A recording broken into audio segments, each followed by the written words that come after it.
नमस्ते दोस्तों, स्वागत है आपका एक बार फिर से द कहानी बाज के कहानियों में। हमारे आज की कहानी का नाम है उफ कोलकाता, जिसका पहला एपिसोड का नाम है किस्सा-ए तोता मैना। तो चलिए चलते हैं कहानी की ओर। कोलकाता के हावड़ा जिले से हल्दिया की ओर जाते हुए एक औद्योगिक कस्बा कोलाघाट है। सड़क के एक ओर जहां अब विकास अपने पांव पसार रहा है, वहीं सड़क के दूसरी ओर जंगल और इनके साथ ही लगती हुई रेल लाइन कोलकाता को आगे की ओर जोड़ती है। दिन में भी वीरान रहने वाले इस इलाके की रात का तो मंजर ही डरावना हो जाता है। इन्हीं जंगलों में एक बरगद की टहनी पर बैठी एक मैना बहुत व्यग्र थी और बार बार भयातुर होकर अपने पंख फड़फड़ाई जाती थी।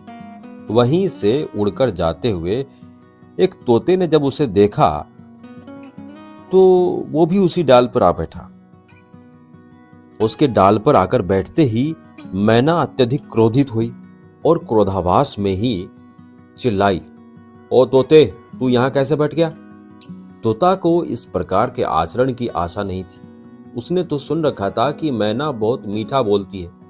वो पहले तो सकपकाया, मगर फिर दिल कड़ा करते हुए बोला, अरे मैना, नाराज ना हो, मैं इधर से गुजर रहा था, देखा कि तू भयभीत है, सोचा कि तू परेशान है। अब क्योंकि मैं भी परेशान हूं, इसलिए उतर आया कि दोनों साथी एक दूसरे की परेशानी सुन लेंगे। खबरदार जो मुझे साथी कहा, मैं तुम जैसे मर्दों को अच्छी तरह जानती हूं, सारे मर्द कुत्ते होते हैं।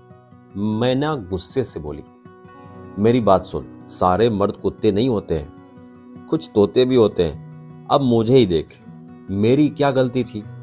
मेरी तोती मुझे छोड़कर पड़ोसी के तोते के साथ भाग गई। भाग नहीं गई, उड़ गई। औरतों के लिए इज्जत लाओ अपनी भाषा में पहले। तुम्हारे इसी मर्दवादी सोच से परेशान होकर भाग गई होगी। नहीं मेरी मैना, तोते ने इतना ही कहा था कि मैना ने फिर टोक दिया, खबरदार जो मुझे मेरी कहा।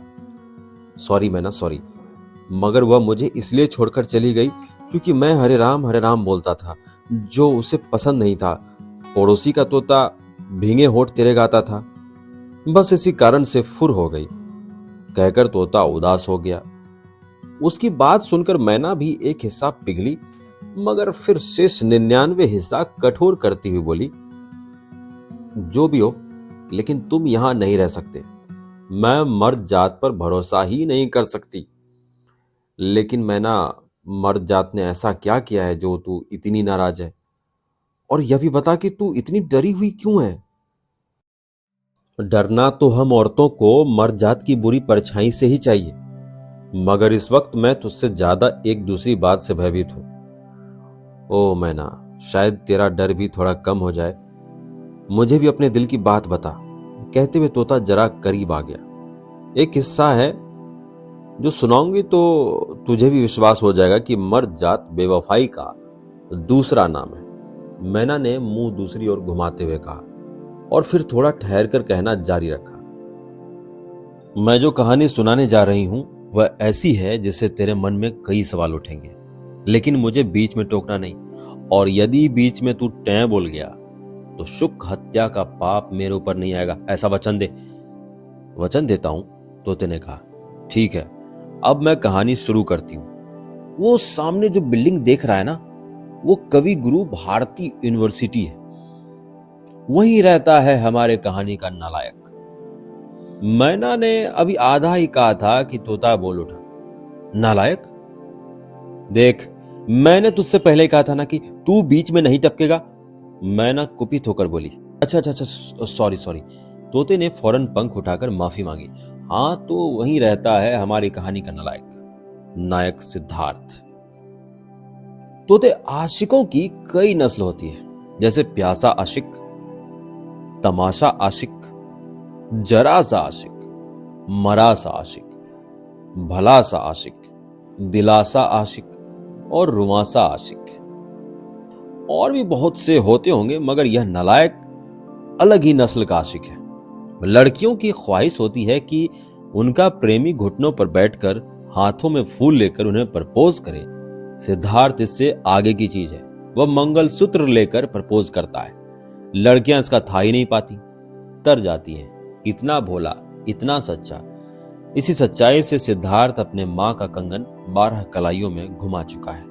देह आकर्षक है, रंग सावला और लंबाई इतनी कि उठनी का मुंह चूम ले। सो जवानी के उन दिनों में जब हर तीसरी लड़की अच्छी लगती है, सिद्धार्थ को हर दूसरी लड़की भा जाती है। उसका दोस्त चेतन एक शांत मगर दब्बू लड़का है जो हमेशा सिद्धार्थ के प्रभाव में ही रहता है। इतना कि सिद्धार्थ के कहने पर ही वह लॉ पढ़ने भी आ गया था, वरना वह हिस्ट्री में ऑनर्स करने के बाद शोध करना चाहता था।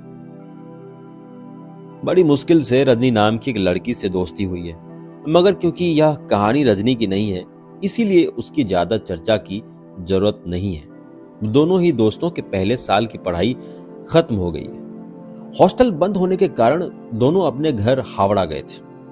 परसों से इनके हॉस्टल खुल जाएंगे और ये यहां धमक पड़ेंगे, इसीलिए कहानी आज से ही सुनानी पड़ेगी। आज ये दोनों अपने शहर में एक शादी के रिसेप्शन में शामिल होने के बाद दुल्हन के कमरे के ठीक बाहर खड़े हैं। दुल्हन जो सिद्धार्थ के मुताबिक उसकी गर्लफ्रेंड थी और अब किसी और से शादी कर रही है। किस्सा कोताहा यूं था कि दीपक और पूजा का रिसेप्शन था। दीपक ने इंटर के बाद ही होटल मैनेजमेंट का कोर्स कर लिया था और ग्रेजुएट होकर बेकार होते होते वह किसी होटल में काम पर लग भी गया था। इसलिए थोड़े ही दिनों में मोहल्ले में उसकी धाक जम गई थी। पूजा सिद्धार्थ की प्रेमिका थी, ऐसा सिद्धार्थ कहता था। हालांकि चेतन को भी लगता था कि वह उसकी भी प्रेमिका है, और उसे ही क्या, सारे मोहल्ले को यही बदगुमानी थी। खैर, पूजा को दीपक से सिद्धार्थ नहीं मिलवाया था। 23-24 साल की उम्र जो आम लड़कों के लिए बेरोजगारी की होती है, ठीक वही उम्र लड़कियों के माँ बाप के लिए विवाह की चिंता भी हो जाती है। पूजा यह बात जानती थी। वह जानती थी कि उसके घर वाले उसके लिए लड़का ढूंढने में लगे हैं। पूजा ने घर वालों की यह तकलीफ आसान कर दी। उसे दीपक में भविष्य दिखा। दीपक को पूजा की खूबसूरती, सो दीपक टापते रह गए। दीपक और पूजा की शादी हो गई और आज रिसेप्शन भी संपन्न हो गया था। दुल्हन तमाम गिफ्ट समेत सुहागरात वाले कमरे में पहुंचा दी गई थी। दूल्हे का इंतजार था। दूल्हा अपने दोस्तों और रिश्तेदारों को विदा करने में मशगूल था। ठीक इसी वक्त चेतन और सिद्धार्थ किसी और घटना को अंजाम देने ठीक दुल्हन के कमरे के बाहर खड़े थे। हमारी आज की कहानी में बस इतना ही। मैं आशा करता हूं कि आपको कहानी अच्छी लगी होगी। आगे की कहानी सुनने के लिए इसी तरह बने रहे हमारे साथ और सुनते रहें द कहानीबाज। धन्यवाद।